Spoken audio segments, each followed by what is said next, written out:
Bueno, hola y bienvenidos una vez más al podcast de Contracultura.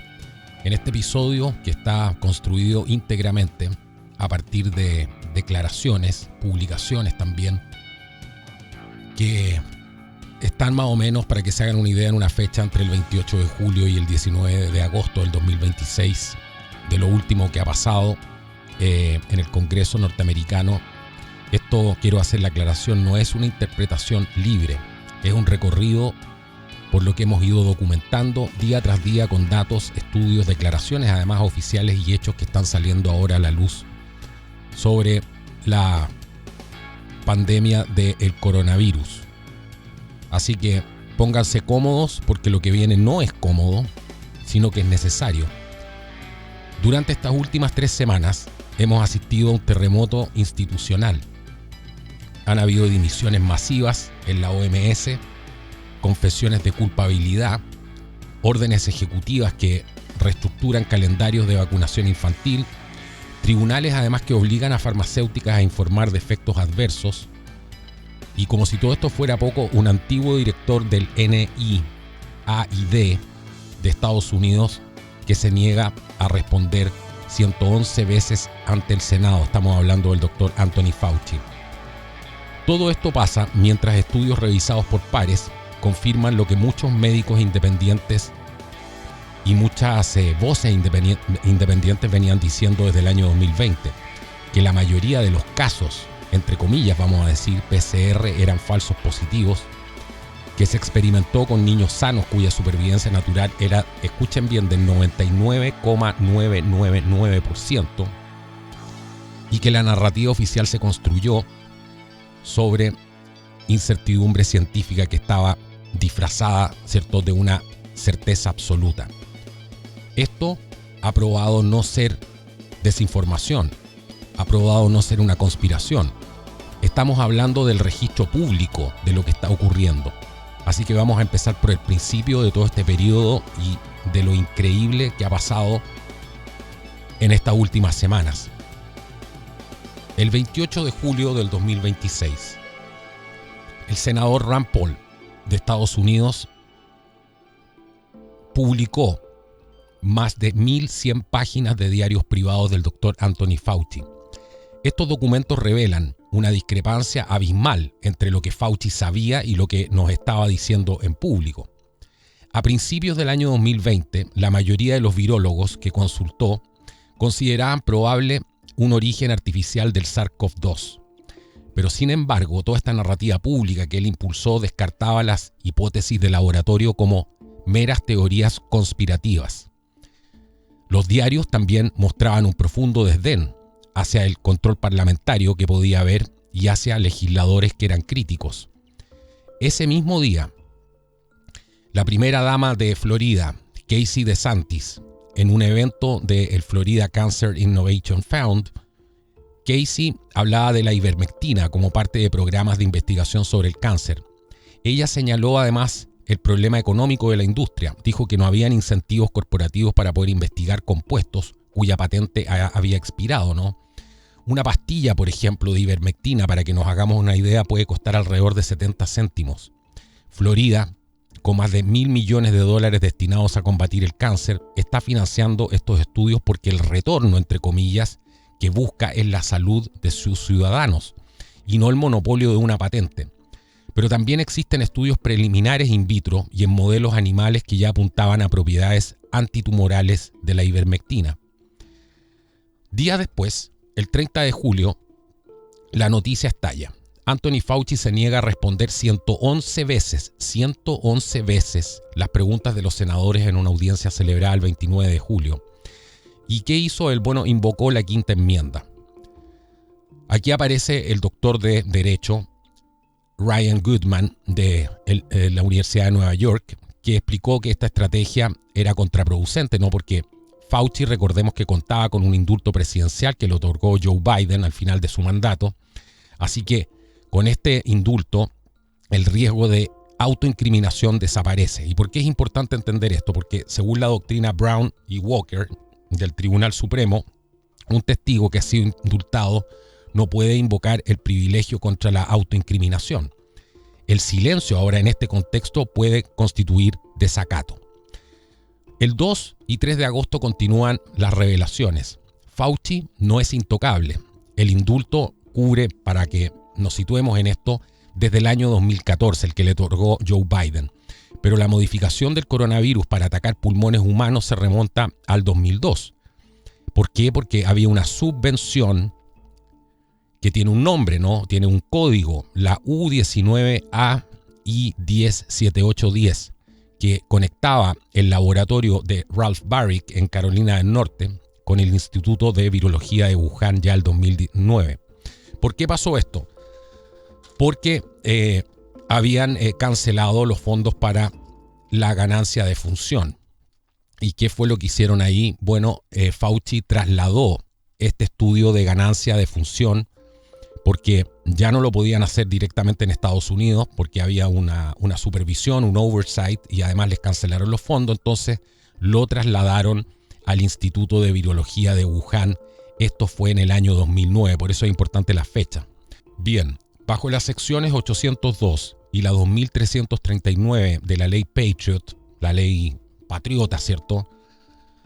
Ciertos delitos de terrorismo doméstico con resultado además que tienen resultado de muerte no prescriben ni pueden ser perdonados. Aquí el doctor David Martin y Mickey Willis, director de Plandemic, no muchos habrán visto ese documental, si no se los recomiendo ver, detallan esto con absoluta claridad y dicen que el debate nunca fue solo el mercado de Wuhan, sino que fue la creación de una categoría biológica manufacturada y financiada además con dinero de los contribuyentes norteamericanos, o sea, dinero público, para financiar estudios de ganancia de función. Esto es tremendo. En el mismo periodo, el secretario de Salud Robert F. Kennedy Jr. confrontó a Dana Bach en CNN, ¿no? Con una entrevista que le hizo ella a él y que quedó en el soberano ridículo, cuando ella invocó a los expertos y además habló de muchos datos. Kennedy le respondió con precisión, dijo: todo lo que sabes hacer es repetir cosas que te dijeron. Ahora sabemos que Anthony Fauci estaba mintiendo sobre las mascarillas, la inmunidad, las vacunas. Y ante la pregunta concreta, ¿no?, que le hizo sobre los estudios que demuestran un balance neto positivo en la población infantil, la presentadora no pudo citar absolutamente ninguno, sino que se dignan a hablar de los expertos y los muchos datos que existen, pero obviamente sin hacer ninguna cita ni ninguna precisión. Así que, por supuesto, el vacío aquí se vuelve absolutamente ensordecedor, ¿no? Porque la ciencia no se sostiene en consenso artificial ni en principios de autoridad, que es lo que ha venido pasando, sino que exige falsabilidad y escrutinio. Florida después confirma la investigación sobre Fauci. Aquí aparece el fiscal general, James Utmeyer, y el gobernador Ron DeSantis, que impulsan todo este escrutinio. El senador Rand Paul, por su parte, aporta evidencias. Y tras estas 111 negativas del doctor Fauci a responder ante el Congreso norteamericano, ahora por supuesto la polarización sobre la gestión de la pandemia, la transparencia y la posible impunidad se intensifica. El 4 de agosto, la doctora Prego, Natalia Prego, en su cuenta de X recuerda un dato demoledor. Los niños sanos tuvieron una tasa de supervivencia del 99,999% frente a la COVID.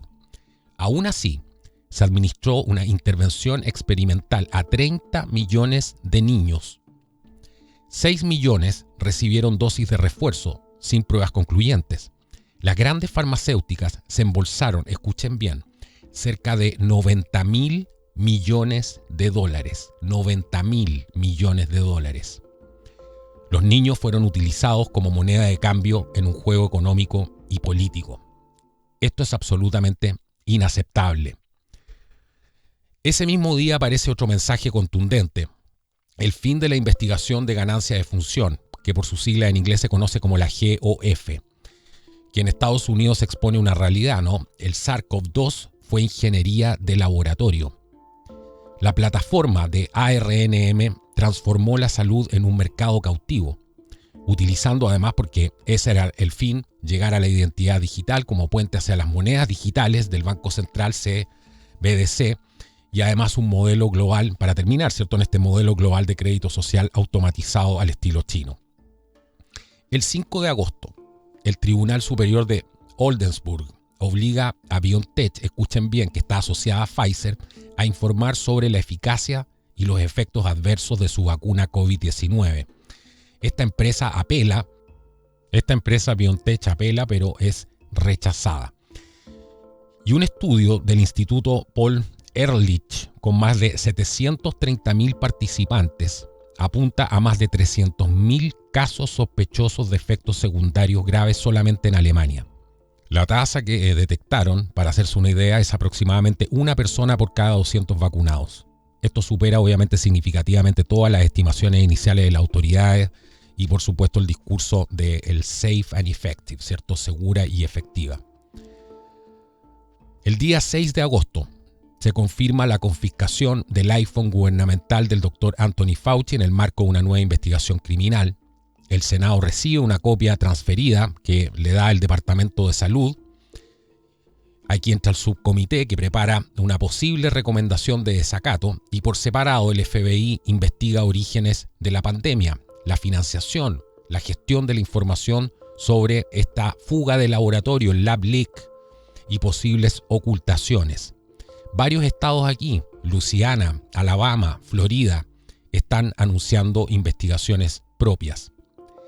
El 7 y 8 de agosto, la doctora Prego, que lleva una muy buena cronología de esto,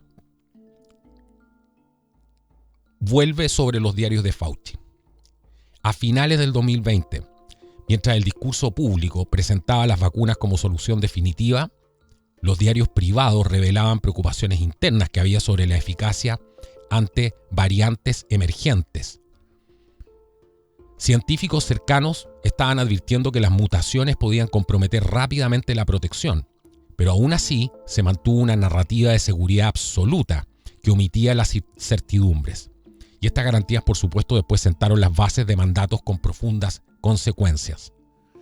En el mismo periodo, se recuerda que Fauci se negó a reconocer los beneficios que había sobre los tratamientos que existían en ese momento disponibles, como la ivermectina, que fue tremendamente demonizada y comparada con, ¿cierto? Por la connotación que tiene el uso en medicina veterinaria, ¿cierto? Se trató de comparar esto como si fuera, si te estuvieras administrando algo que se le da a los caballos. ¿Se acuerdan de esa parte de la historia? Yo me acuerdo perfectamente. Así que se negaron a reconocer los beneficios que tenía la ivermectina. Esto tiene una razón fundamental que vamos a ver después. Después, más de 100 estudios aleatorios respaldan su eficacia en la reducción de la mortalidad y hospitalizaciones, Pero mientras tanto, se estaban promoviendo todas estas inyecciones experimentales de ARNM, cuya seguridad, por supuesto, en aquel entonces era incierta. Se despreciaban además tratamientos tempranos, asequibles y que eran económicos, porque si no jamás le hubieran dado la autorización de emergencia si existía otro fármaco que pudiese haber ayudado en aquel entonces. Por eso tenían que acabar con la ivermectina para poder obtener estas autorizaciones de emergencia.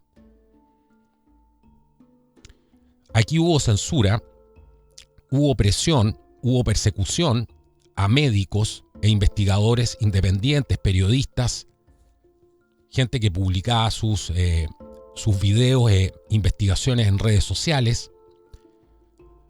Y aquí hay que ser muy claro porque la medicina independiente lo que exige realmente es una evaluación honesta. El público tiene derecho a información completa para poder tomar una decisión informada. No puede haber un sesgo en la información, porque si no yo no tengo la posibilidad de tomar una decisión considerando todas las variables o los peligros que puedan haber. Bien, el día 11 de agosto, aquí ya llega una noticia de orden estructural, ¿no? El gobierno federal de Estados Unidos firma una orden ejecutiva para reestructurar a fondo el calendario de vacunación infantil y el objetivo, dicen ellos, Robert F. Kennedy Jr., ¿cierto?, es reducir las vacunas recomendadas a nivel federal de 17 a 11 porque el sistema inmunitario de los bebés se ve sobrecargado. Y se propone separar componentes además de vacunas combinadas como la triple vírica para poder evitar estrés inflamatorio innecesario en los bebés. Se retiran además las recomendaciones sistemáticas de la hepatitis B al nacer, salvo que existe un alto riesgo, y la COVID-19 también, que pasan al ámbito de decisión clínica compartida entre los padres y el pediatra. El Departamento de Justicia deberá perseguir además a los estados que pongan trabas a las extensiones médicas o religiosas de las personas. A pesar de todo esto, y hay que tenerlo en cuenta, han salido una serie de medios de comunicación a hablar en contra de lo que está haciendo el doctor, Robert F. Kennedy Jr., ¿no? Yo me pregunto por qué. Yo me pregunto qué intereses hay ahí detrás. ¿Cuántos de estos medios tienen como auspiciadores a cadenas farmacéuticas? Porque saben más de lo que sabe el señor Robert F. Kennedy Jr. al tomar esta decisión. ¿De dónde sacan la información? Hay que ser muy cauteloso, ¿no? Uno no dispara así al vuelo, pero ellos lo están haciendo. Ojo con eso. Solamente les digo. El 12 de agosto, la doctora Prego destaca al doctor James Traub. Él, quien es especialista en medicina materno-fetal, tiene 40 años de experiencia, es totalmente contrario a la vacunación COVID durante el embarazo y, según su testimonio, las autoridades, incluido el doctor Fauci, ocultaron deliberadamente los riesgos inflamatorios. Aquí, dice él, se priorizó una campaña de relaciones públicas y se presionó financieramente a instituciones médicas. Traub reportó además un incremento alarmante en complicaciones obstétricas y fetales post-vacunación y denunció la censura profesional. El 13 de agosto, el director del NIH, Jay Bhattacharya, habla de este nuevo calendario de vacunación. Dice, probablemente aumentará la confianza de la gente que tiene las recomendaciones sobre las vacunas. La clave está en cambiar la forma en que hablamos del tema. Ahora somos aliados de los padres en lugar de autoridades supremas para imponerle lo que deben hacer. Aquí hay toda una controversia todavía, sobre todo por la tecnología de las vacunas ARNM, entre comillas vacunas, que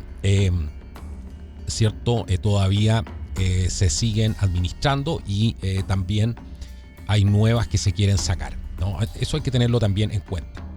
Por eso, a pesar de todo, hay gente que no está para nada conforme con esto. Pero estos son los datos, estos son los hechos. Pongan atención a esto porque el día 18 de agosto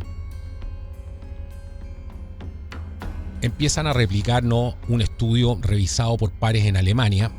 Este es un estudio revisado por pares. Esto no significa que sea absolutamente verídico, pero sí significa que está revisado por pares, ¿no? Entonces eso ya le da un peso dentro del ámbito científico. Y este estudio alemán concluye que solo entre el 10 y el 14% de los positivos PCR correspondían a infecciones reales. El 86% eran falsos positivos. ¿Se acuerda usted cuando le hacían hacer los test PCR y en base a eso? Bueno, vamos a ver qué pasa a continuación, porque esto tiene toda una trama que hay que entender. Acuérdense que con este 86%, según este estudio, que afirma que eran falsos positivos, ¿qué es lo que pasaba aquí? Los confinamientos, la incidencia, buena parte de toda esta narrativa oficial se basaban en una sobreestimación masiva de los casos. Por eso aquí necesitamos una rendición de cuentas. Y esta no es el primer estudio que se hace de esto. Habían estudios anteriores que también arrojaban alrededor de 84% de falsos positivos. Todo esto para tenerlo en cuenta, ¿cierto? Y eso es lo maravilloso de la ciencia, que uno no puede afirmar abiertamente que esto es 100% real. No, son estudios revisados por pares y puede salir otro estudio que contradiga esta información. Por eso no se puede hablar de cosas como consenso y que simplemente por el hecho de ser un experto tenga absolutamente la razón, porque la ciencia se va construyendo todos los días. Anthony Fauci encarnó todo este poder de la tecnocracia. Estuvo décadas influyendo en políticas sin control democrático. Acuérdense las decisiones opacas que se tomaron en la época del SIDA, ¿no?, donde ya había gente protestando afuera contra el doctor Fauci, pidiendo su encarcelamiento. Y después con el tema del COVID. Ahora resulta que guarda silencio ante el Senado y no quiere responder absolutamente nada. Entonces, ¿por qué se permite que la autoridad sanitaria deje de ser servicio público y se convierta en poder sin control? ¿Cómo se le puede permitir a alguien, ¿no?, que dijo ser la ciencia y que aquellos que estaban en contra de él estaban contra la ciencia, se le permita que guarde silencio ahora si él tiene todas las respuestas? Pero resulta que esto trae consecuencias, ¿no? Porque ahora hay un terremoto en la OMS. Se está hablando de dimisiones en bloque. Vamos a ver qué es lo que piensa la OMS, qué es lo que tiene que decir la OMS también al respecto de esto, ¿no? Pero hay dimisiones en bloque. 2.400 despidos masivos por quiebra. 900 de ellos en Ginebra. Esto significa, para que se hagan una idea, el 25% de la plantilla. 2.400 despidos masivos. El director científico, Jeremy Farrar, dice que dimite tras destaparse que se ocultó el origen del virus. La jefa de datos, Yukiko Nakatani, ahora está en una fuerte controversia y se habla de una huida prácticamente de ella tras fuertes disputas internas y que el barco se está hundiendo. Ese mismo día, el 19 de agosto del 2026, también la doctora Natalia Prego, que les repito, ha hecho una muy buena cronología en español de este tema. Yo me he basado en los últimos tweets, más obviamente mucha otra información que he recolectado, pero para hacer esta cronología de lo último que ha pasado, ¿no? Ese mismo día, el 19 de agosto del 2026, llegamos al 19 de agosto del 2026, David Morens, ex asesor del NIAID, desde el año 2006 hasta el 2022. El NIAID, por si acaso, es el Instituto Nacional de Alergias y Enfermedades Infecciosas, cuya sigla en inglés es NIAID, para que no se confundan con las cifras. Desde el 2006 hasta el 2022, este instituto tenía como ex asesor al señor David Morens. Estamos hablando de un cargo de alto nivel en el entorno de Fauci. ¿Y él sabe lo que pasa? Escuchen bien, se declara culpable de conspiración para ocultar comunicaciones sobre las subvenciones del coronavirus en relación con Fauci, con Peter Daszak y otros. Él sí asume y dice: me declaro culpable de conspiración para ocultar las comunicaciones. ¿Por qué es tan importante esto? Porque estas son las comunicaciones sobre la supuesta ganancia de función, esta alteración y creación, ¿cierto?, de virus en laboratorio para crear potenciales armas biológicas. Él se declara culpable. Aquí claramente el objetivo era engañar al público sobre la investigación de ganancia de función, que era financiada por el NIH, y el origen además de la COVID. Y este caso además destaca, por supuesto, la importancia de la transparencia, los registros públicos y la rendición de cuentas. O sea, se dan cuenta ustedes que uno puede criticar mucho a Estados Unidos y todo, pero en China esto no pasa. En China nadie le va a pedir cuentas a otro, solamente dentro del partido, y los hacen desaparecer ahí mismo. En Rusia pasan cosas similares. En Ucrania pasan cosas absolutamente similares. Eso es algo que hay que destacar, ¿no? Que por lo menos esto dentro del sistema norteamericano se hace, a pesar de que no hay nadie conforme todavía. No sabemos qué va a pasar con el doctor Fauci, de que está muy complicado, pero la gente lo que quiere es ver gente en la cárcel. Porque el daño que se ha causado aquí es muy grande. Hasta que eso no pase, el resto de la importancia de la transparencia, de los registros públicos, todo esto de la rendición de cuentas, del oversight, de la supervisión, son meramente palabras. Pero es tremendamente relevante y le juega muy en contra al doctor Fauci que el señor David Morens, una persona de tan alto nivel, se declare culpable y reconozca que existía en el fondo este tema de ganancia de función que el doctor Fauci anteriormente había negado absolutamente.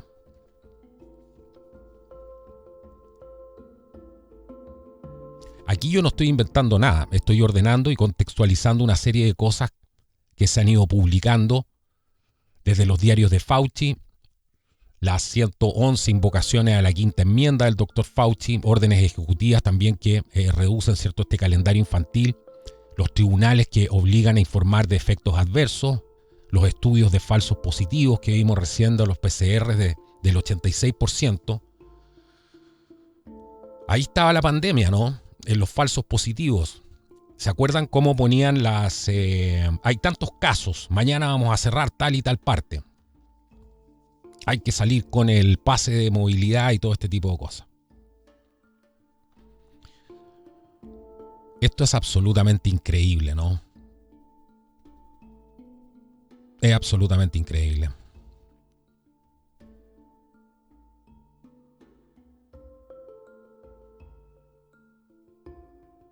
Cómo persiguieron los tratamientos que estaban disponibles. Cómo persiguieron a los doctores que estaban hablando de la ivermectina, ¿no? Y hoy día vemos que la verdad al final sale a la luz.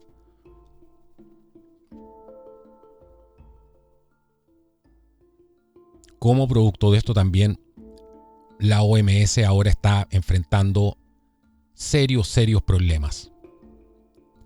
Y aquí hay que hacerse una pregunta, ¿no? Porque todo esto hay un hilo conductor, ¿cierto?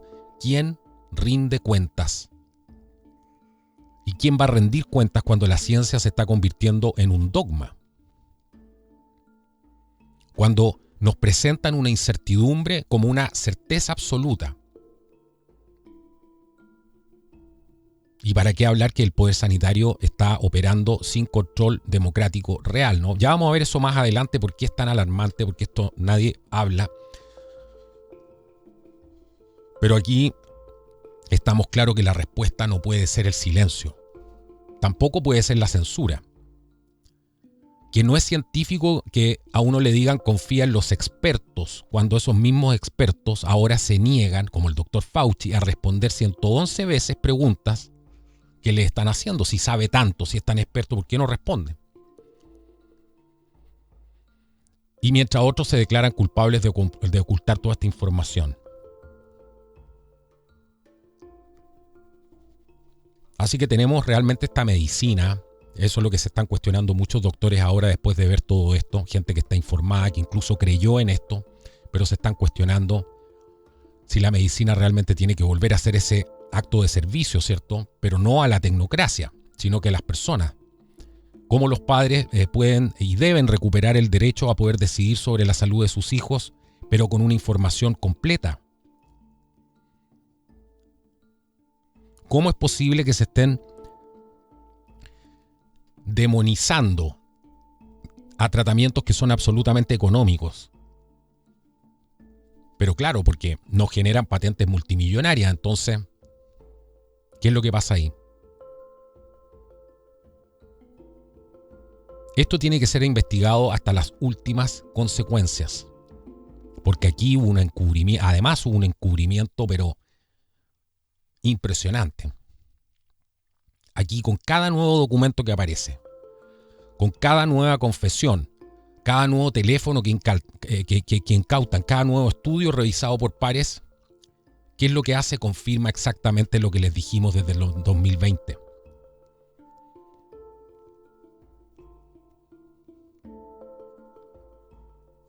Y agradecer a toda la gente que ha ido documentando todos estos hechos con constancia durante todo este tiempo. Aquí es mucho el daño que se ha hecho. Yo tengo gente en mi familia que ha sido afectada profundamente por estas famosas vacunas. Gente que ha quedado con secuelas temporales de por vida. La ciencia no es un acto de fe, no es un dogma. Es demasiado el daño que aquí se ha hecho. Yo incluso estoy tratando de subtraerme de lo que yo siento adentro para tratar de llevarles nada más que los hechos. Esto es lo que importa. Esto es lo que importa.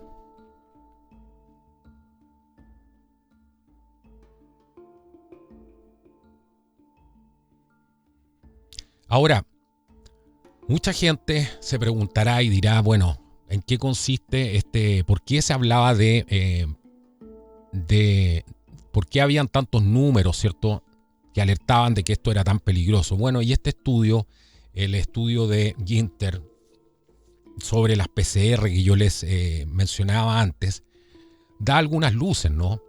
Porque fíjense ustedes que durante la pandemia del COVID, en Alemania, vamos a poner el ejemplo de Alemania porque este estudio se basa en ahí, casi todos los test PCR lo hacían los mismos laboratorios grandes. Cubrían el 90% del país. Y esos mismos laboratorios que hacían, también hacían muchos test de anticuerpos, los IgG, que son los que en el fondo demuestran si tu cuerpo ya recordó, ¿cierto?, el virus porque se infectó de verdad. Entonces, estos investigadores tomaron todas estas cifras semanales de ambos tipos de test, ¿no? Esto fue desde marzo del 2020 hasta mediados del 2021. ¿Y qué hicieron? Bueno, los compararon de una forma muy simple. Estoy tratando de explicar esto en la manera más simple que hay. Entonces, cada semana miraban cuántas personas daban positivo en PCR. Y luego sumaban todos estos positivos de las semanas anteriores como si fuera un contador acumulado y miraban si esa suma se parecía a la curva de gente que iba dando positivo en anticuerpos IgG. Entonces, para que estas dos curvas coincidieran, ¿qué es lo que tuvieron que hacer? Bueno, multiplicar la suma de positivos PCR y la multiplicaron por un número muy pequeño, 0,14, es decir, el 14%. ¿Y qué significa esto en cristiano? Se preguntará usted. Bueno, según este cálculo, solo aproximadamente 1 de cada 7 personas que dieron positivo en el PCR terminó teniendo anticuerpos IgG. Dicho de otra forma, de cada 100 positivos de PCR, solo unos 14 se infectaron de verdad, según la evidencia, ¿cierto?, de estos anticuerpos.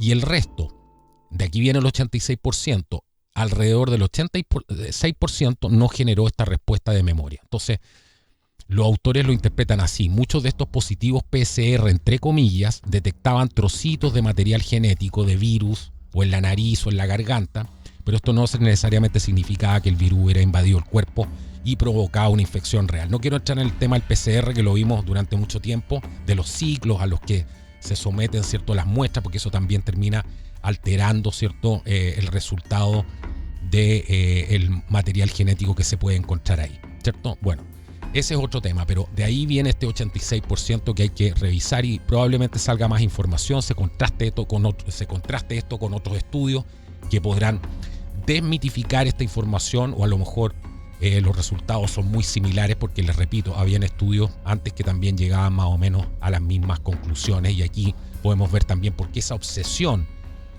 con el tema de los PCR, y mucha gente hablaba que era una pandemia de PCR, de falsos positivos PCR. Estos positivos PCR se usaron como si fueran casos de infección, entre comillas, para poder decidir todos los confinamientos, los cierres, los aforos, etcétera, el uso de los pases de movilidad, todo ese tipo de cosas que vimos en los positivos PCR, digamos, eran la conducción de datos que se usaba en ese momento, datos entre comillas. Si este estudio tiene razón, la cifra oficial de casos estaba muy inflada respecto a las infecciones reales que dejaron huella en el sistema inmunitario. ¿Se dan cuenta lo diferente y lo basado en la ciencia que somos nosotros respecto a los otros? Si este estudio tiene razón, dije yo. Esa es la manera de abordar esto. Porque puede no tener razón también, ¿cierto? Esto no es un dogma.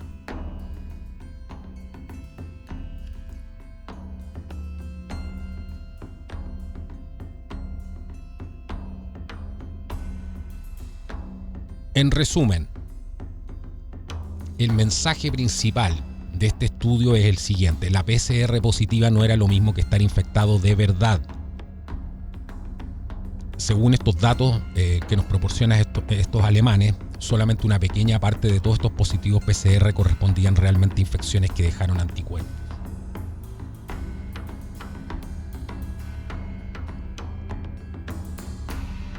Y por eso concluyen que el 86% eran en la práctica sobreestimaciones. Interesante, ¿no? Ahora vamos a revisar un dato anecdótico que es interesante. Supuestamente, por lo que vimos en televisión, porque digo lo vimos en televisión, el doctor Fauci se vacunó y recibió su primera dosis de vacuna Moderna. Esto fue el 22 de diciembre del 2020. y recibió su segunda dosis en enero del 2021. Él en público mencionó que había tenido algunos efectos leves. Dijo dolor en el brazo, yo me acuerdo perfectamente que lo tuvo en la primera dosis, este dolor en el brazo, y fatiga, dijo él, dolores corporales y escalofrío. Dijo, esto me pasó durante unas 24 horas después de la segunda dosis, refiriéndose, cierto, a esta segunda dosis que se puso en enero del 2021.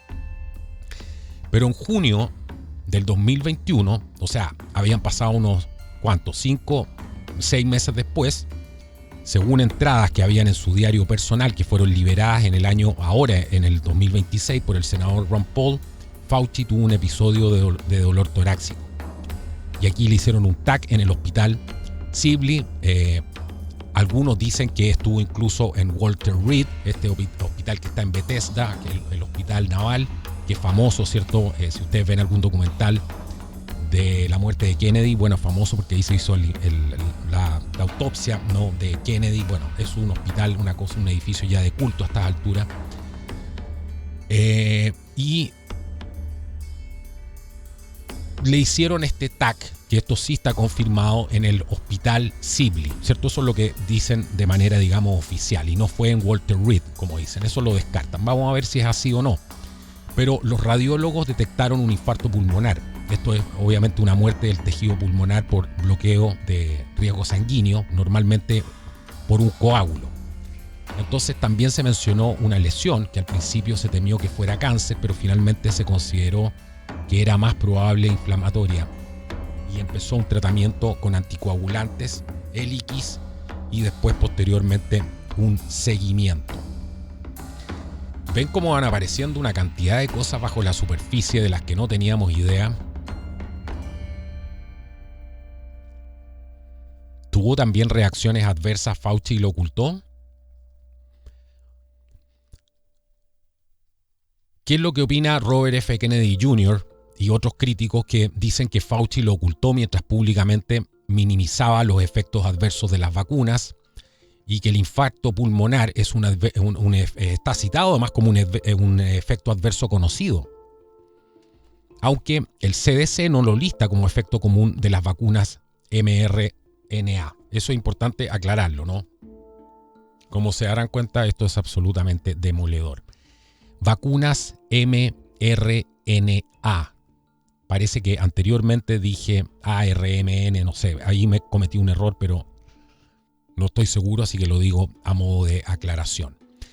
Así que hay algunos que dicen que estuvo en Walter Reed, que le pusieron un grupo grande de médicos, porque en el fondo se le estaba cayendo la cara, ¿cierto? Que anunciaba todo esto por televisión y estaba realmente con problemas. ¿Será verdad eso? Yo no lo sé. Lo que sí está claro, eso queda en ¿cierto?, en el terreno de los rumores hasta que alguien no confirme eso, pero lo que sí está claro es que le hicieron un TAC en el hospital Sibley y que los radiólogos detectaron este infarto pulmonar, y justo esto fue 5 a 6 meses después de su segunda dosis.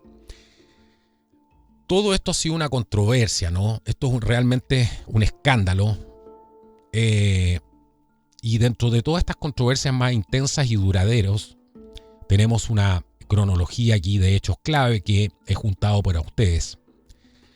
Al principio, estamos hablando a finales del 2020, principios del 2021, los ensayos clínicos, recuérdense ustedes, de las vacunas excluyeron a embarazadas, especialmente el primer trimestre, por precaución teórica. Fiebre o respuesta inflamatoria intensa podrían asociarse a mayor riesgo de aborto. Aquí esto es clave, ¿no? Porque hay muchos doctores que yo he hablado con ellos que se especializan en este tema y dicen que a las embarazadas no hay que darle absolutamente nada. Punto. Y evitan darle absolutamente cualquier cosa, ¿no? Pero vamos a los hechos.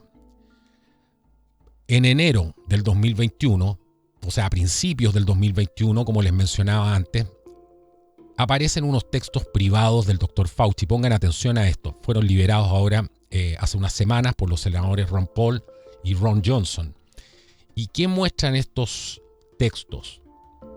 Muestran que Fauci discutió con Rochelle Walensky del CDC y Vivek Murthy, que es cirujano general, un riesgo teórico, ¿no? la fiebre o tormenta de citoquinas tras la segunda dosis podía asociarse teóricamente con aborto en el primer trimestre.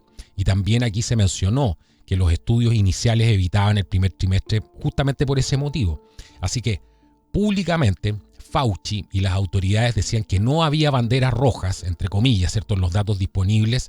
Esto es, miles de embarazadas que ya estaban vacunadas sin señales claras de peligro, y nos decía que el COVID grave era más peligroso en el embarazo. O sea, ¿qué es lo que generaba esto, cierto? Acuérdense, el mayor riesgo de ingresar en la UCI, el parto prematuro, etcétera, y esta decisión se dejaba en el fondo inicialmente a la consulta médico-paciente. Pero en agosto del 2021, el CDC y las sociedades de ginecología pasaron a recomendar la vacunación en embarazadas. ¿En qué datos se basaron? Bueno, según ellos, en los datos de seguridad que habían sido acumulados. Esto eran estudios observacionales que se hacían que no mostraban, ¿cierto?, un aumento de abortos, partos prematuros o malformaciones, y esto en beneficios, ¿cierto?, frente a la infección. Esa es lo que estaban diciendo los CDC en aquel momento y algunas sociedades de ginecología. Pero estudios posteriores que hubo después, que fueron mucho más grandes, aquí estamos hablando de decenas o cientos de miles de embarazadas, han concluido mayoritariamente que no hay vínculo casual entre la vacuna y mayor riesgo de aborto. O sea, el CDC sigue afirmando hasta fechas recientes que no aumentan complicaciones como el aborto, el parto prematuro o defectos congénitos también, y que protege a la madre y al bebé. Pero, ¿qué es lo que dice Robert F. Kennedy Jr., que ha probado además que ha tenido razón durante tanto tiempo? Él dice que argumenta que se recomendó demasiado pronto, ¿no?, que no habían datos sólidos de los ensayos controlados en embarazadas, y que los textos de Fauci y de los CDC demuestran que se conocía en aquel entonces un riesgo teórico que se minimizó públicamente. Así que, ¿qué hizo después Robert F. Kennedy Jr. bajo su administración? Bueno, se modificó todas estas recomendaciones, dejó de ser rutinario para embarazadas sanas en algunos esquemas, pasando a decisión clínica compartida, o sea, entre el doctor y el paciente, y esto generó este nuevo debate ético y científico. Así que es interesante, porque recuerden que en enero del 2021 aquí las vacunas recién se habían autorizado de emergencia con esta autorización de emergencia. Previamente a esto tuvieron que destruir, ¿cierto?, la credibilidad de otros fármacos que sí eran efectivos para poder obtener esta autorización de emergencia y que las farmacéuticas terminaran entrando al juego. Y en aquel entonces los ensayos clínicos, o sea, ellos mismos sabían, los ensayos clínicos originales excluían a las embarazadas, especialmente del primer trimestre. Yo creo que siempre, para cualquier doctor serio, cualquier ginecólogo serio, siempre va a excluir a las embarazadas. Tratan de no darle ni siquiera una aspirina, ¿no? Así que esto también ya es algo bastante sospechoso. Bueno, quieren pasar ahora a la polémica del momento, ¿no? Por un audio que ha salido del doctor Fauci en una de estas audiencias del Congreso, y que esto realmente es absolutamente indignante. Les voy a hacer la traducción, porque aquí, ¿qué es lo que dice exactamente este audio? Bueno, Fauci está explicando cómo una vez que las instituciones se sientan empoderadas y protegidas legalmente, él habla de las empresas, de instituciones, empresas, todo eso, una vez que se sientan empoderadas y protegidas legalmente, impondrán mandatos de vacunación.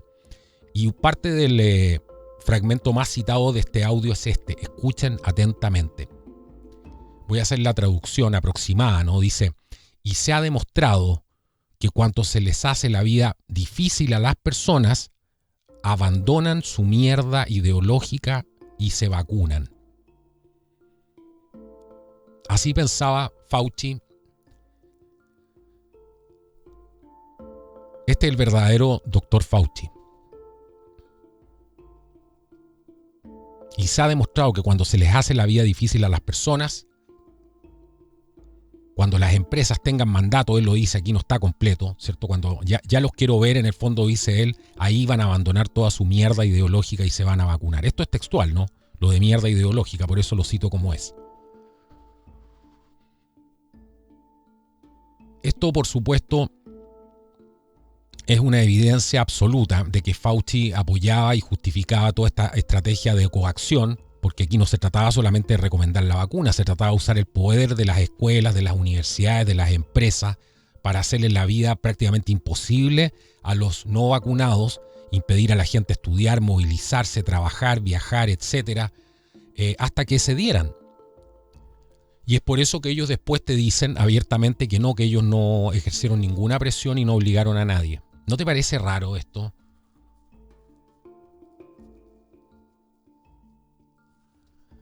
¿No te parece raro? Este lenguaje, además, que utiliza de perder la mierda ideológica, se interpretó y se interpreta además como todo un desprecio hacia las objeciones de quienes se resistían a vacunarse, ¿no? Y esta es por otra razón científica. Uno, cuando sale un medicamento, uno tiene que esperar años a veces a ver cuáles son los efectos secundarios y ver las consecuencias de este. Miren qué razón más lógica. Miren qué razón más científica. Eso es lo que ha probado la ciencia respecto a los medicamentos, ¿no? Hay que estudiarlos para ver si generan alguna reacción adversa, y esto a veces puede tomar años. Por lo tanto, decir del día 1 que esto es absolutamente eficaz, eso es completamente un discurso completamente anticientífico. Eso es pura propaganda. Eso no es ciencia, eso es la mierda ideológica del Dr. Fauci.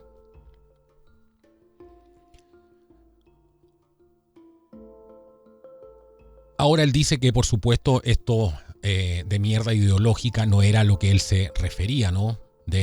Según él dice que en su opinión estaba hablando cómo estos mandatos institucionales iban a ser efectivos para aumentar la cobertura vacunal y todo este tipo de cosas, y que no estaba en ningún caso proponiendo una ley federal de vacunación obligatoria en ese momento, sino que él estaba describiendo y en cierto modo además avalando el efecto práctico que los colegios, las universidades, las empresas exigieran la vacuna para acceder a educación o empleo. Pero por supuesto esto no convence a nadie. O sea, aquí hay una mentalidad absolutamente coercitiva, usar la presión social, la presión laboral y educativa como una herramienta para poder forzar este cumplimiento, en lugar de confiar solo en la persuasión, ¿cierto? O el famoso consentimiento informado, que por lo demás nunca tampoco existió. Así que esto se ha convertido mucho ahora últimamente en el 2026, junto con otros textos privados además que han aparecido, van a seguir apareciendo, y el diario además de Fauci como parte de todas estas investigaciones del Senado que están lideradas por el senador Ron Paul y Ron Johnson. Es tan difícil entender a veces lo que pasa en Estados Unidos, cómo opera su Congreso, la Cámara de Representantes, etc. Todo esto, espero que con este programa se vayan haciendo una idea, porque nos queda aún, vamos a entrar en el terremoto de la OMS, pero que se puedan hacer una idea, ¿no?, de qué realmente está pasando con esto, porque esto ha tenido cero cobertura en la prensa, y ya vamos a ver por qué al final del programa, porque es algo absolutamente increíble. En agosto del 2026, ¿cierto? Estamos aún en agosto del 2026. La Organización Mundial de la Salud, ¿cierto?, la OMS, ahora está atravesando toda esta crisis profunda que muchos llaman este terremoto institucional. Y esto combina varios factores, ¿no? Aquí hay dimisiones de alto nivel que vimos antes, hay despidos masivos, hay una crisis además financiera grave. Y vamos a tratar de explicar qué es lo que está pasando, porque está anunciando la OMS que está ejecutando la eliminación, que lo vimos antes, ¿no?, de aproximadamente 2.400 puestos de trabajo. Dijimos que era el 25% de la plantilla global de la OMS. De ellos solamente 900 están en Ginebra, ¿cierto?, en la sede central. Y la causa principal oficial que ellos esgrimen para ejecutar esta eliminación de empleados es que Estados Unidos es la retirada, en el fondo, de Estados Unidos de la OMS. Recordemos que esto se inició en el 2025 y se completó el 22 de enero del 2026 entre los países, porque la OMS sabemos que tiene contribuyentes muy importantes que son de carácter privado, pero entre los países Estados Unidos es el mayor contribuyente financiero, y esto por supuesto le está generando a la OMS un tremendo hoyo negro, un agujero presupuestario Aquí estamos hablando de más de $1.000 millones. Eso es lo que se reporta más o menos para la OMS, $1.000 millones. Imagínate quedarte sin un presupuesto de $1.000 millones en un proceso más o menos corto, ¿cierto? En prácticamente un año o quizás menos. Así que, ¿qué es lo que están haciendo? Están reduciendo los departamentos, se está recortando todo el equipo de liderazgo senior, se han aplicado también bajas voluntarias, jubilación. También hay mucha gente que la están sacando con jubilaciones anticipadas y a otros simplemente no le están renovando el contrato, ¿no? Entonces, aquí hay figuras claves que han salido, el asistente director general, general adjunto de promoción de salud, prevención de enfermedades y cuidado, el señor Jeremy Farrar. Él antes fue el jefe científico de la OMS, esto fue desde el año 2023, y durante la pandemia fue uno de los científicos más influyentes en el Reino Unido, y oficialmente se va ahora a finales de septiembre del 2026 por alcanzar la edad de jubilación obligatoria de la ONU. Estos son 65 años, jubilan a los 65 años, ¿no? Pero algunos medios, aquí ha salido por ejemplo el Telegraph, que han reportado que en realidad dimitió por frustración con la burocracia interna y la política de la organización y fue sustituido por otra persona, por Bruce Aylward. Bruce Aylward, creo que así se pronuncia el apellido. Entonces, aquí están habiendo internamente una serie de quiebres.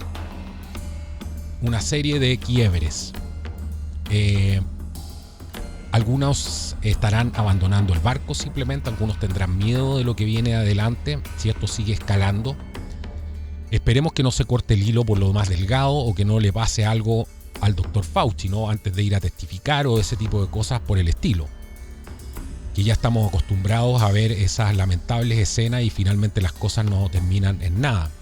Pero aquí tenemos también a una japonesa, ¿no? A Yukiko Nakatani. Ella era asistente directora general de los sistemas de salud, del acceso y el tema de los datos. Y ella dejó el cargo a mediados de agosto del 2026, se volvió a Japón y también se habla aquí de disputas internas. Pero todo esto se produce en un momento de máxima debilidad, por eso yo comenté en un programa anterior que dentro del contexto internacional muchos malinterpretaron eso.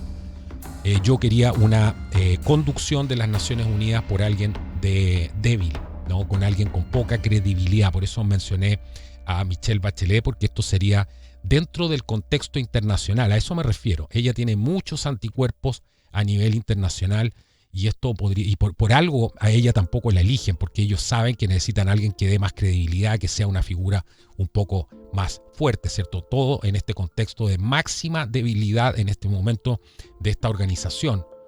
Además, se acerca la elección del próximo director general. Ellos van a tratar de buscar una figura que sea más, digamos,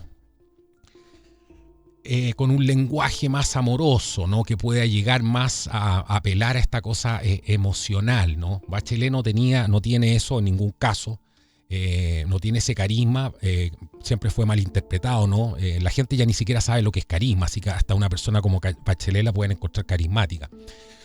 Pero eso es lo preocupante, ¿no? Se acerca ahora no solamente a la elección no solamente está metiendo todo este tema de la elección del próximo secretario general, sino que además se acerca a la elección del próximo director general, porque el señor Tedros Ghebreyesus va a terminar ahora a mediados del 2027, ¿no?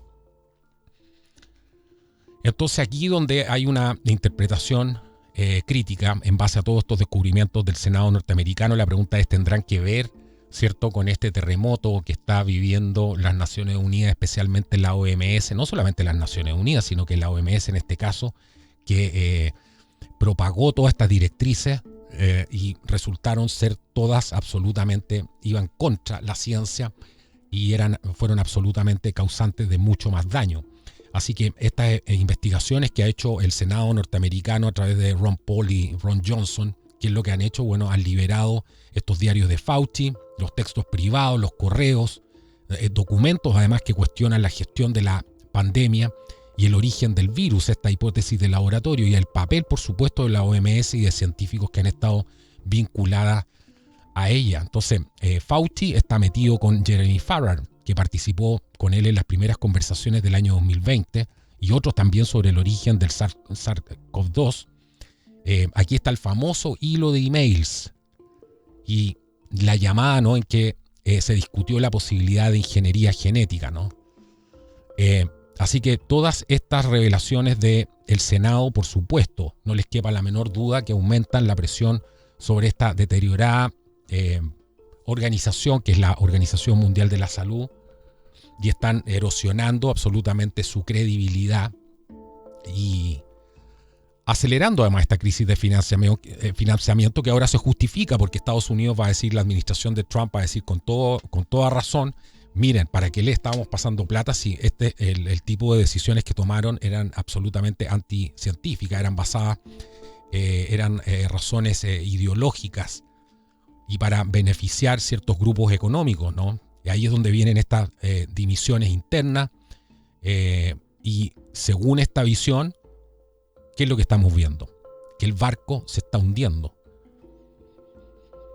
Y aquí, por supuesto, no podemos hablar de falta de transparencia sobre el origen del virus, que además fue encubierto, recordemos, por la OMS, que no quiso investigar a China, porque China también es financista, y China le dijo, no, aquí tú no te vas a meter aquí, y prácticamente no dejaron entrar a la OMS, ¿no? ¿Y para qué vamos a hablar de la gestión de la pandemia? O sea, esto es un desastre por donde se le mire.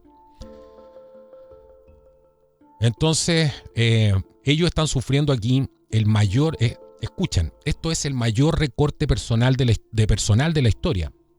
El 25% de la plantilla por toda esta pérdida de financiación de Estados Unidos, y al mismo tiempo está perdiendo a 2 de sus directores generales adjuntos, o sea, más relevantes. Y todo esto en medio de un tremendo clima de polarización política y por supuesto del escrutinio, ¿cierto?, sobre cómo actuaron durante el COVID-19. ¿Qué opinan ustedes? ¿Qué les parece esto? Ahora, aquí hay una pregunta que hay que hacerse y que nadie se la ha hecho. Y que también va a explicar mucho de lo que pasó durante el 2020 y el 2022. Entre el 2020 y el 2022, la mayoría de los medios mainstream adoptaron como propia esta famosa narrativa oficial. El origen natural del virus, se recordarán de ustedes, la eficacia casi absoluta de las vacunas, la necesidad de los mandatos, el desprecio hacia la hipótesis del laboratorio, que era tratada de teoría de conspiración, ¿se acuerdan? Y además hacia los tratamientos tempranos, ¿no? La ivermectina, etcétera, todo lo que había ahí. Entonces, ¿qué pasaba aquí? Cuestionar esta narrativa se interpretó como desinformación, conspiración, antivacunas o trumpismo incluso, porque algunos lo llevaban, ¿cierto?, incluso lo politizaban a tal punto que era un tema de trumpismo para ellos.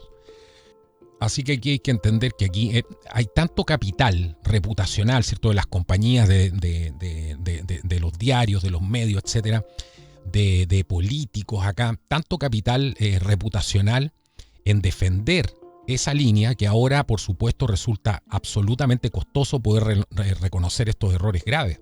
Entonces, ahora que ellos cambien el discurso, implica admitir que se amplificó información incorrecta durante años, por decirlo menos. Hablemos de información incorrecta, que sabemos perfectamente que el objetivo aquí en el fondo era mucho más siniestro, pero aquí los periodistas de los grandes medios que dependen de estas ruedas de prensa, de las notas, de las declaraciones de la OMS, de los CDC, del NIH, los gobiernos también. ¿Qué es lo que pasa cuando esas instituciones controlaban el relato y censuraban además o desacreditaban a las voces disidentes? ¿Qué es lo que hacían los medios? Bueno, lo reproducían, ¿no? Entonces, acuérdense lo que pasó con la hipótesis del laboratorio, con los efectos adversos de las vacunas, cuando se prohibió hablar de los efectos adversos de las vacunas. Y había gente prácticamente con espasmos ahí en las camas de hospital y les borraban los videos. Lo que pasó con los falsos positivos de las PCR o las contradicciones privadas que había entre Fauci que durante mucho tiempo fueron etiquetadas como teorías conspirativas. Entonces, ¿cómo rompo yo con esa etiqueta? Esto, por supuesto, va a requerir o requeriría de un cambio de paradigma que obviamente la mayoría de las redacciones no van a estar dispuestas a hacer, ¿cierto? De los medios de comunicación, ¿cierto? Del mainstream media. Entonces, durante la pandemia hubo una coordinación informal y a veces formal. Recordemos lo que dijo Zuckerberg y otros, esta coordinación entre los gobiernos, las plataformas tecnológicas, los medios para limitar la difusión de información que era contraria a la línea oficial. El Twitter Files, Facebook Files, etcétera. Todo eso que pasó, muchas redacciones además recibieron financiación, ¿no? Publicidad, acceso privilegiado a gobiernos y a farmacéutica. Entonces, cuestionar abiertamente las vacunas o a la OMS podría traer evidentemente costos económicos y de acceso a ciertos beneficios que tenían estos grupos, estas redacciones.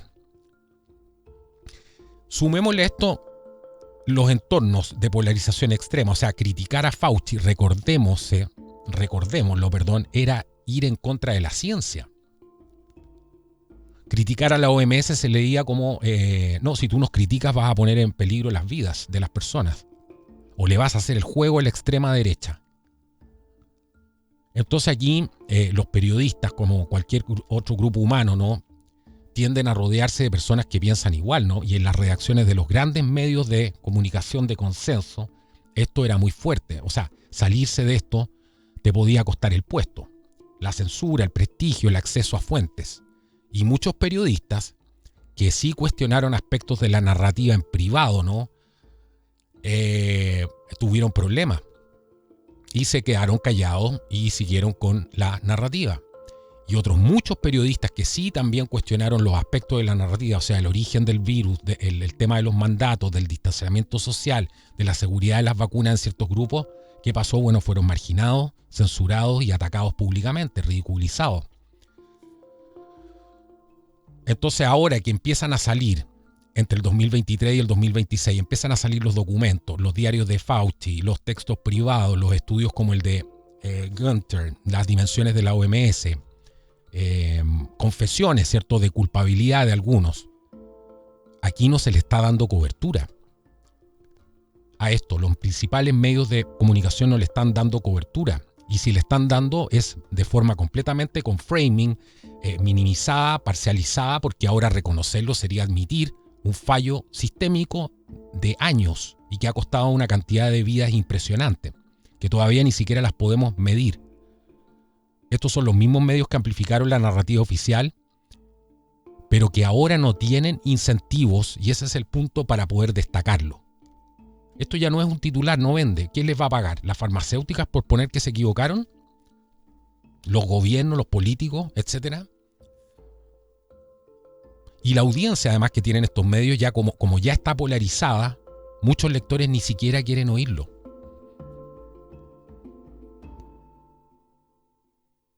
Porque sería admitir que los engañaron y que se dejaron engañar. Entonces mejor obviarlo. Aquí hubo un montón de medios independientes, incluido periodistas de investigación, científicos, Substacks, gente que escribe en Substacks, en X, Twitter en aquel entonces, medios conservadores, medios libertarios, que sí lo han hecho de forma intensa. Pero aquí hay una asimetría, si ustedes se fijan. Lo que en un lado se trata como noticia de portada, en el mainstream se silencia, se relativiza, o se hace un framing muy específico, o se presenta con un marco defensivo, ¿no? Le ponen, esto no cambia nada, esto ya se sabía, es una interpretación interesada, etcétera, cualquier cosa. Entonces, los medios mainstream no han dado cobertura a esto porque usted no está viendo todo esta... ¿Se dan cuenta el impacto de esto? Y no están dando cobertura que es proporcional a lo que ellos transmitieron antes sobre esto. ¿Por qué? Porque fueron parte activa de esta construcción y parte activa de la defensa de la narrativa oficial. Entonces, cambiar de posición ahora implicaría reconocer un error colectivo de una magnitud pero ya titánica. Y esto es algo que por supuesto las instituciones mediáticas, las científicas, las políticas van a evitar a toda costa hasta que ya no les quede más remedio solamente por un tema de presión.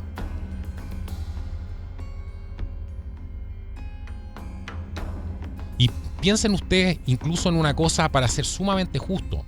Si pensáramos por un segundo que esto no significa que todo lo que dicen los críticos, incluidos nosotros, sea verdad, imagínese usted que porque podemos dejar espacio para eso, ¿no? A que no todo lo que estamos diciendo sea verdad. Yo siempre le he dicho además que estamos en el camino de descubrirla.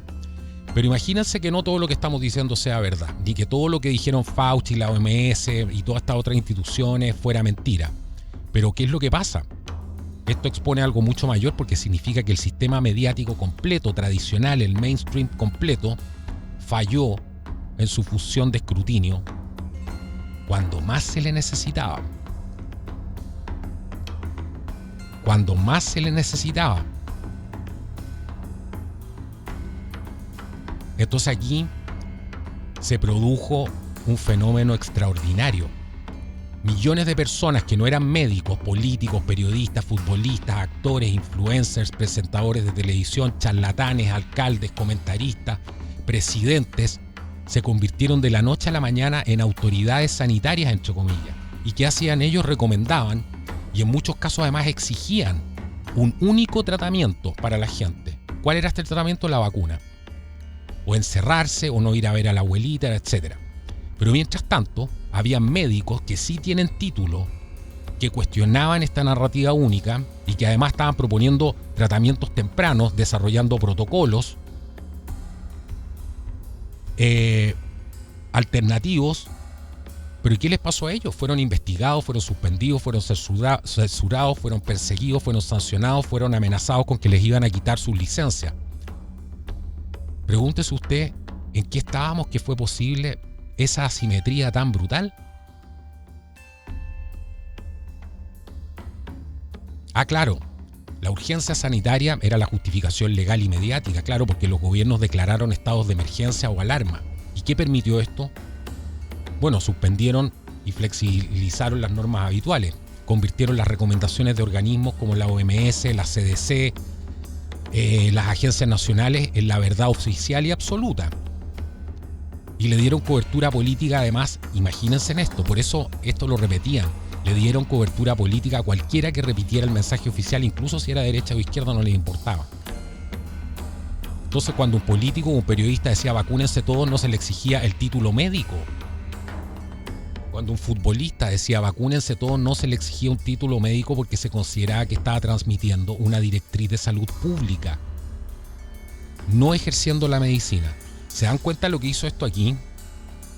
Aquí se creó esta idea de que, ¿cierto?, había un consenso científico absoluto y nadie lo podría haber discutido.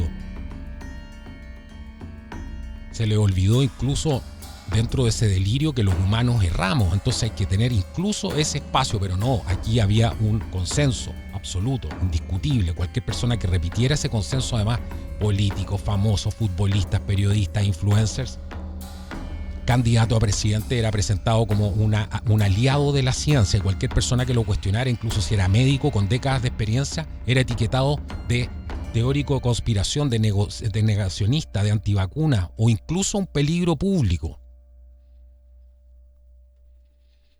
Entonces, fíjense ustedes en esto, analicemos esto con la cabeza fría. Un no médico, que repetía el mensaje oficial, o sea, un no médico que repetía el mensaje oficial era un héroe y una persona responsable.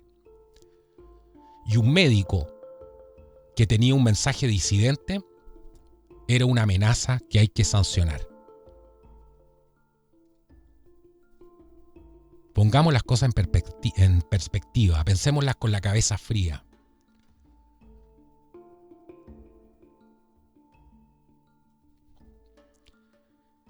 Entonces aquí hay algunos colegios médicos que y autoridades sanitarias que solamente tienen potestad. Esto todo depende del país y todo, pero se entiende la idea que les voy a hacer, ¿no? Que es sumamente importante.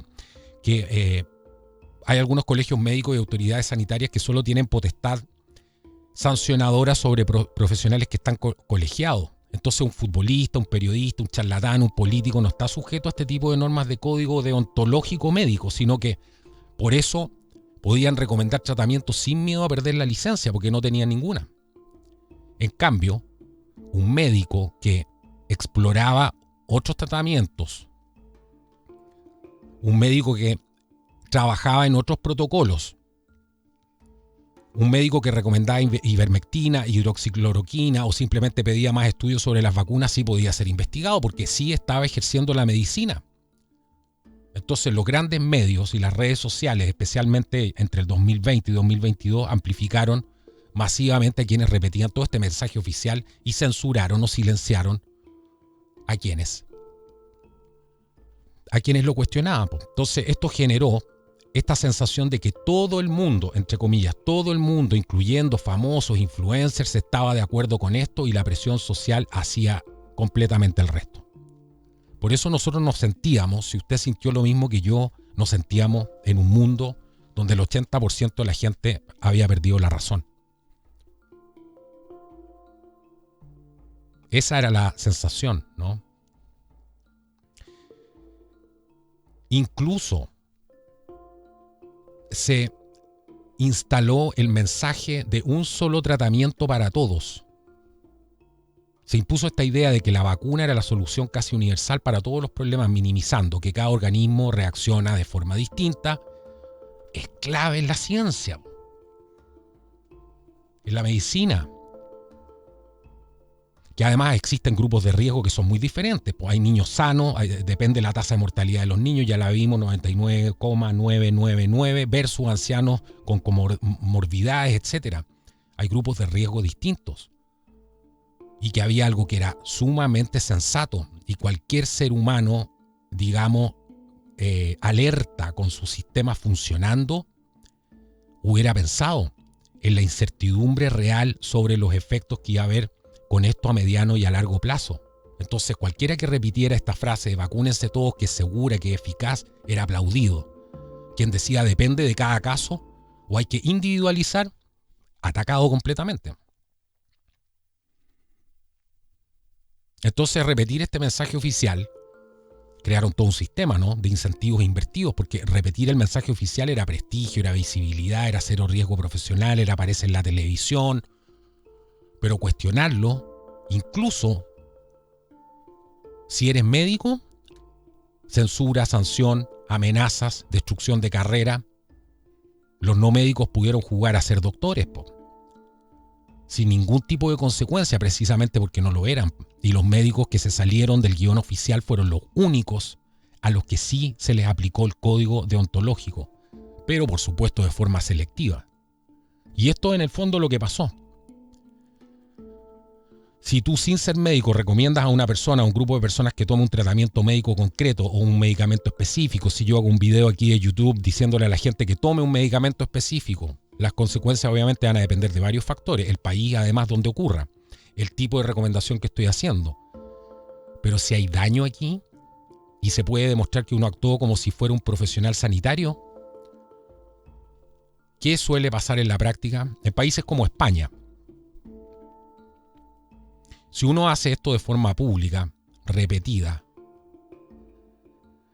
con apariencia además de autoridad, por ejemplo en redes sociales, en un grupo de WhatsApp grande, en un video, en un blog, dándonos aires de expertos, podemos estar incluyendo perfectamente en ejercicio ilegal de la medicina. O en intrusismo profesional. En España, tengo entendido, corríjanme si estoy equivocado, pero esto está tipificado en el Código Penal. Dicen que en el artículo 403, y también puede ser sancionado administrativamente por los colegios médicos o por autoridades sanitarias.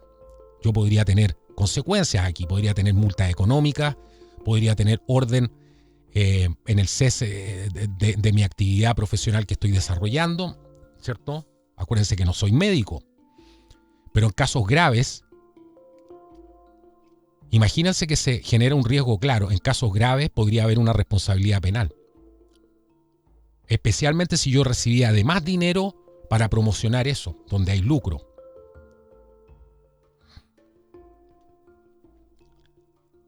Imagínense que la persona siga mi consejo y sufre un daño.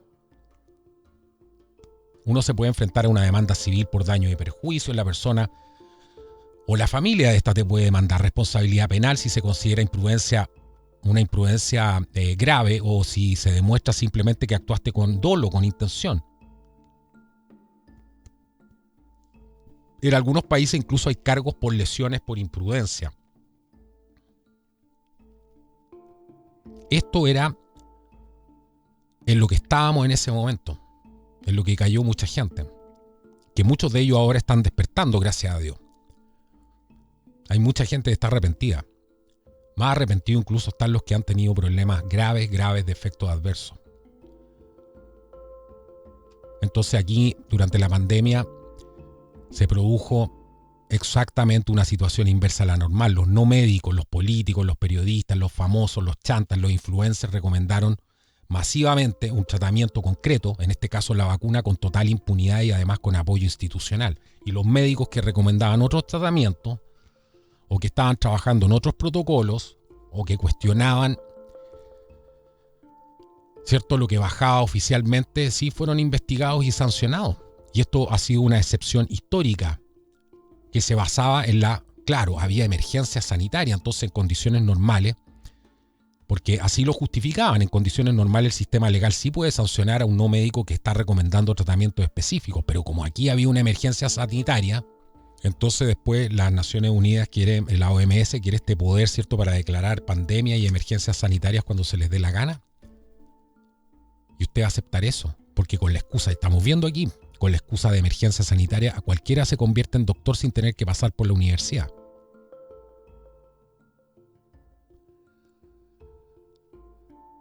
Así que este es un programa que era necesario, ¿no? Es tanto el dolor que hay acumulado de todo lo que ha pasado, tanta gente que uno conoce, tantas cosas que pasó, tantas cosas que se vivieron en la pandemia.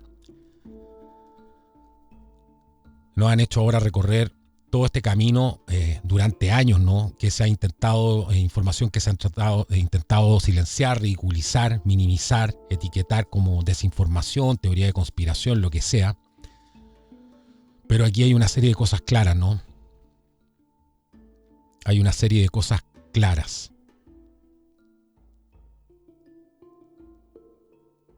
Aquí vimos esta transformación masiva de políticos, periodistas, futbolistas, influencers, candidatos a la presidencia, que salían todos ahí con la foto de la noche a la mañana, médicos de la noche a la mañana, mientras que los médicos que cuestionaban esta narrativa eran investigados y sancionados. Y todo esto, por supuesto, no es una teoría, ¿no? Son documentos, estudios revisados por pares, mensajes de texto. En eso se ha basado el programa el día de hoy. Audios, hechos institucionales, documentos del Congreso norteamericano que han salido a la luz, todo esto entre julio y agosto del 2026. Y la pregunta que queda flotando es profunda, ¿no? ¿Cómo fue posible que una sociedad entera aceptara que la salud se convierte en un mensaje único? Impulsada además por no médicos, por políticos, por empresarios, protegido por instituciones y amplificado además por los grandes medios de comunicación mientras se castigaba el disenso profesional. Y la respuesta aquí, por supuesto, a todo esto, verán ustedes que no es sencilla, pero hay una cosa que yo veo que es bastante clara. Cuando la ciencia se transforma en un dogma, cuando tener precaución se empieza a confundir con miedo, cuando los que se dicen administradores del poder sanitario operan sin ningún tipo de rendiciones de cuenta real, aquí el daño no solamente es médico, es social, es ético, es democrático y cuesta vidas humanas. Y hoy nos sentamos aquí con total tranquilidad, con la frente en alto, con esa tranquilidad que solamente uno puede sentir muy internamente dentro de uno, en la fibra de su sustancia, porque hoy, años después, los documentos hablan, están empezando a hablar algunos periódicos, los textos también privados que hemos visto hablan, los estudios hablan, la OMS se tambalea. Y aquí tenemos una lección que no solamente es sobre una pandemia, ¿no? Es sobre lo peligroso. Y eso es lo que hay que centrarse, lo peligroso realmente que resulta entregar el pensamiento crítico a una autoridad que no admite ninguna pregunta. ¿En cuántos terrenos estamos cediendo a lo mismo? Lo mismo significa el famoso discurso de odio. Lo mismo contiene el tema del famoso feminismo. No puedes opinar porque eres hombre, no puedes opinar porque eres fascista, porque piensas distinto. ¿En qué momento estamos entregando nuestro pensamiento crítico a estas palabras, a estos términos que están creados especialmente para no admitir ningún disenso, no admitir ninguna pregunta? Entonces aquí, yo creo que la gran lección aquí es que la salud no es un acto de fe, no es un dogma, no es una secta, porque si ustedes se fijan aquí, y lo vimos durante la pandemia, se hicieron programas respecto a eso, ¿no? Esto no es una secta, la gente no tiene que comportarse como en una secta. La salud, la ciencia no es un acto de fe, no es un dogma, sino que es un acto de evidencia, de transparencia y, por supuesto, lo más importante, de libertad individual. Algo que, por supuesto, este mundo de colectivistas, no hay nada que odie más que eso, la libertad individual. Así que esto sirva para recordar todo el silencio que hubo antes. Ese silencio cómodo que mantuvieron muchos para poder mantener sus puestos, para poder mantener sus canales, para que no les pasara nada. Pero vemos hoy día que la lección que nos deja es el arrepentimiento del mañana.